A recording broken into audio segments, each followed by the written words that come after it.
今天给大家推荐一部刚刚上映的战争新片，它改编自美国前海豹突击队员的真实经历，导演以几乎偏执的态度1:1还原了每一个细节，因此其生死搏杀的场面实在让人感到震撼。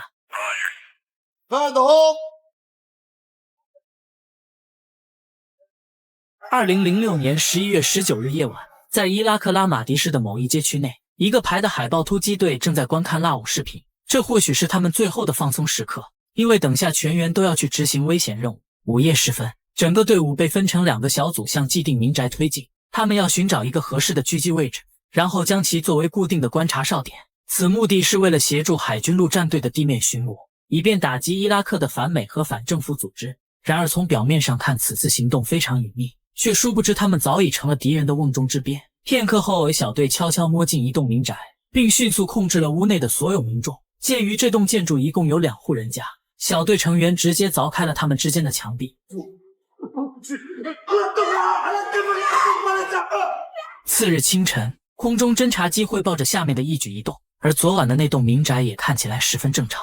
没有人知道接下来会发生什么，但实际上一切都已经发生了。此时的众人各负其责，等待指令，四周也都提前布控了扩刀地雷。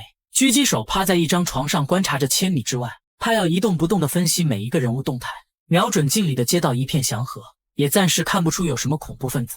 自从萨达姆的政权倒台以后，伊拉克的社会便出现了构架断裂，权力斗争和宗教矛盾日益激烈，一些武装组织也开始反抗政府和驻地美军。他们利用人体炸弹和割喉等残忍手段，已经给社会和美军造成了极大恐慌。半小时后，侦察机发现有人群在周边快速移动，而这也意味着此处的位置可能暴露了。负责 A 队的上校急忙询问 B 队的情况，原来他们周围也聚集了大量民众。如此巧合绝对不是巧合，显然恐怖分子已经锁定了他们。同一时刻，狙击手察觉到了不对劲，对面街道里的人群正在疏散，看样子是受到了某种指令。这时有个士兵跑过来报告紧急情况，他说外面的广播正在召集所有穆斯林，要求他们必须加入圣战，目标就是躲在房间里的美国人。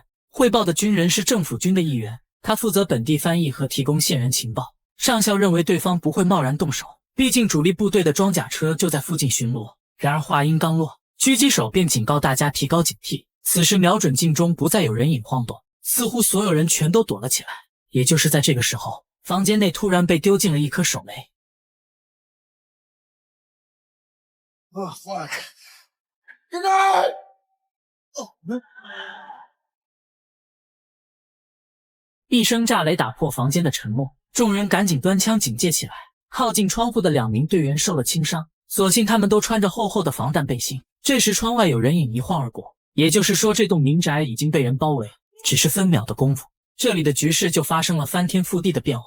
眼下整个小队必须马上撤离，不然越是拖延越是危险。意识到窗外站满了敌人，上校当即下令引爆外围的扩刀地雷。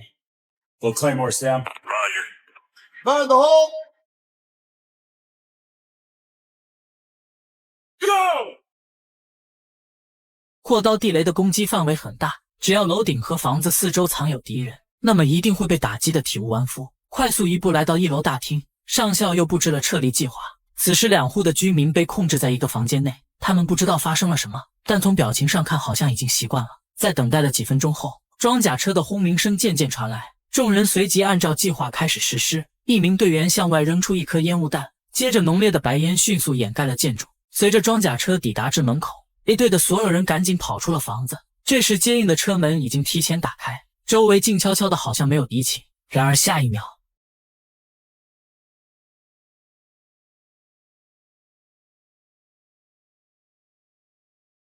原来恐怖分子在门口安放了炸弹，这也是所有人始料未及的。10个人的队伍被当场炸死一个，他的尸体散落一地，其恐怖的场景不禁让人感到胆寒。待到剩下的人从震荡中苏醒，大家纷纷搀扶着撤回了房子。现已只有2名队员受创严重，但好在他们都穿有防护，因此重要的头部和胸部没有受损。令人悲催的是，最后1名伤员在被拖动时卡在了拐角，而这一下直接让他昏了过去。队友见状连忙进屋寻求帮忙，接着2人一边一头把人拖进了房间。可就当大家刚刚平复好情绪，门口又被丢来了几颗手雷。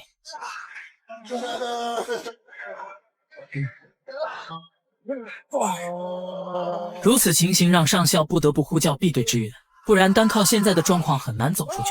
此时的众人都没有闲着，他们要赶紧对伤员进行止血，并注射了用来缓解的吗啡药剂。其中有名伤员的腿部已经断裂，如果小队无法在10分钟内离开，那么这个伤员肯定会死于失血过多。在上校的授意下，通讯兵随即联系了空中支援，只是1秒，头顶便传来了强烈的轰鸣声。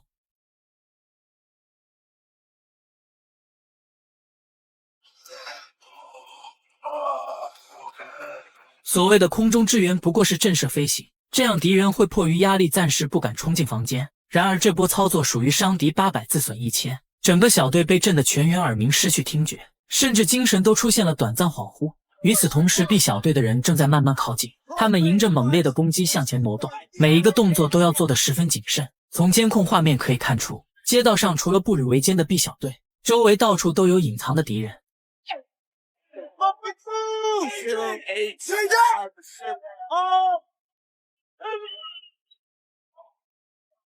凭借着丰富的战斗经验 ，B 小队最终毫发无伤地走进了建筑。他们的步伐匆匆忙忙，丝毫没有注意到这里的战友状态不佳。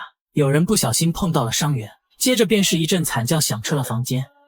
B 小队的领导找到上校了解情况，这才发现他的意识已经模糊。上校说自己的脑袋被炸晕了，现在只能委托对方指挥大家。为了突破重围，随后重编的队伍开始清理障碍。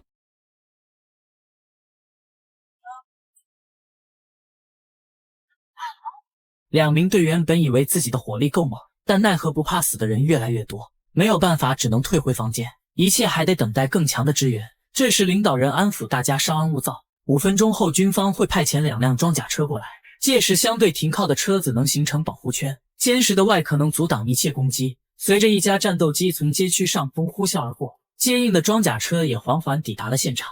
紧接着一部分人冲出去猛烈扫射，剩下的人则抬起伤员准备上车。待到第一批队员全部进到车内，装甲车的火炮又开始创造新的机会。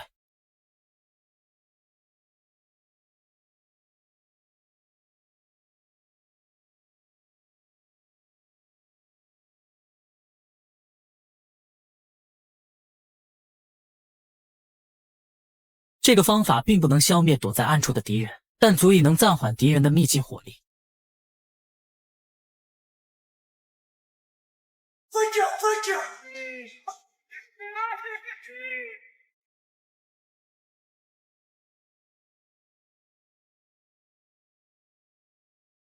这次的撤离没有出现任何伤亡，不过大名鼎鼎的海豹队却吃了败仗。在一阵阵袭来的枪林弹雨中，2个小队最终乘着装甲车离开了。伴随着周围的硝烟逐渐消散，躲在楼里的平民这才茫然走了出来。他们早已习惯这里的连绵战火，能活下来就已经是最大的幸运了。至此本片结束。该片从头至尾的对战镜头没有多少，可压抑的氛围却让人感到窒息。战争之所以被称为残酷，那是因为无辜百姓和战士是它的牺牲品。